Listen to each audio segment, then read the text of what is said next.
The Deck of Illusions is a wondrous item in Advanced Dungeons & Dragons, and there's nothing quite like it in 5th edition. So today, we're going to talk about how it works in a D&D, and then I am going to adapt it to 5e. Let's get started. In Advanced Dungeons & Dragons, the Deck of Illusions is a magical set of cards, often resembling a tarot deck or a deck of playing cards, imbued with potent illusion magic. When a card is drawn and thrown to the ground, it conjures a vivid, lifelike illusion of a creature or object, ranging from a fearsome dragon to a humble peasant. The illusion is semi-autonomous, acting as if real. It will attack, move, or otherwise interact with the world as if it were truly there, all under the drawer's verbal command. But it dissipates if touched by a creature or after a short duration, typically 1d for rounds. Each card in the deck produces a specific illusion, and once used, the card vanishes. The deck's power lies in its versatility. It's capable of creating distractions, intimidating foes, or fooling non-player characters, but its limited uses and somewhat unpredictable results make it a gamble. In AD&D, the illusions were based on a fixed table, which means when you drew the card, you knew exactly what you were going to get. For example, red dragon, lich, ogre, or even a pile of treasure. How realistic an illusion was depended on the viewer's ability to disbelieve it. A saving throw versus spell. This allowed for some interesting role-playing opportunities. A novice fighter might see a troll and panic, while a seasoned adventurer might see right through it. The deck was a favorite for creative players who like to bluff, ambush, or make a theatrical escape, but its finite nature meant every draw was a strategic choice. The Deck of Illusions embodied the whimsical yet tactical spirit of old-school D&D, offering a tool for clever role-playing with a touch of randomness.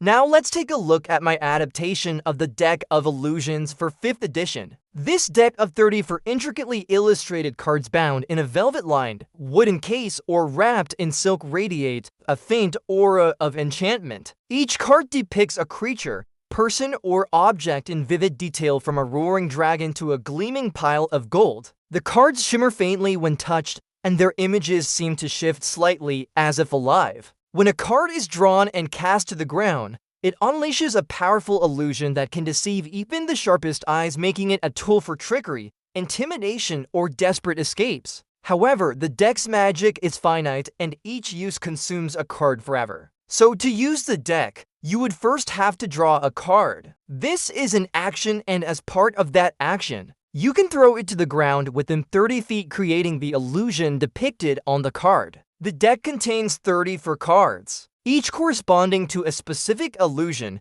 Once a card is used, it vanishes and the deck cannot be replenished. The illusion appears lifelike and behaves as if real, moving and acting according to the drawer's verbal commands. No action is required to direct it. It lasts for up to 1 minute or until it takes any damage, is touched by a creature, or the drawer dismisses it as a bonus action. The illusion cannot deal damage, lift objects, or produce physical effects. A fire illusion cannot ignite objects, but it can produce sounds and visual effects appropriate to its form. A dragon's roar or a warrior's battle cry. Creatures viewing the illusion can attempt to discern its true nature with a DC 15 intelligence investigation check as an action. On a success, they recognize it as an illusion and see it as a translucent image, gaining advantage on saving throws against effects caused by the illusion, if any. The illusion moves up to 30 feet per round in response to verbal commands,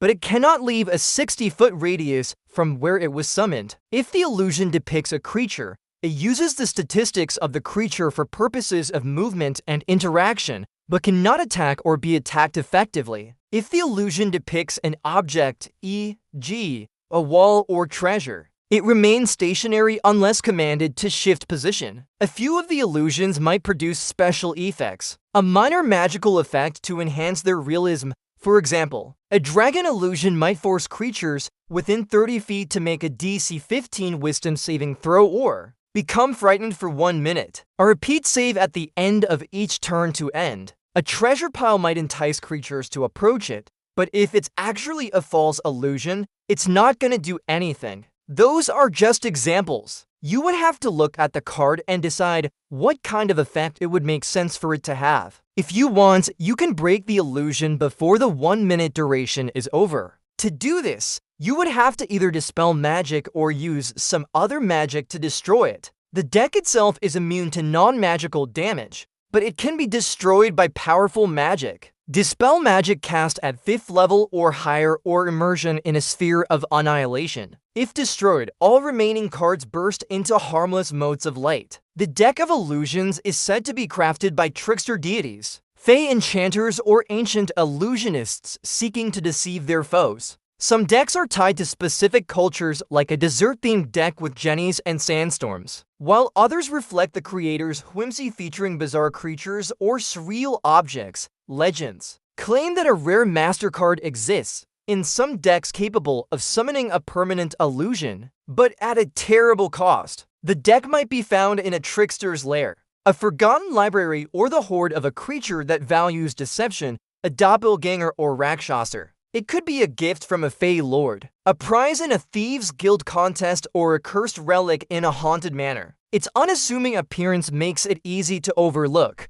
but its magic draws the curious. So those are my thoughts on the deck of illusions. What do you think? Do you like the way it's adapted to 5th edition, or would you prefer something else? Let me know in the comments. Also, please consider supporting the channel. It really helps out. Thanks for watching.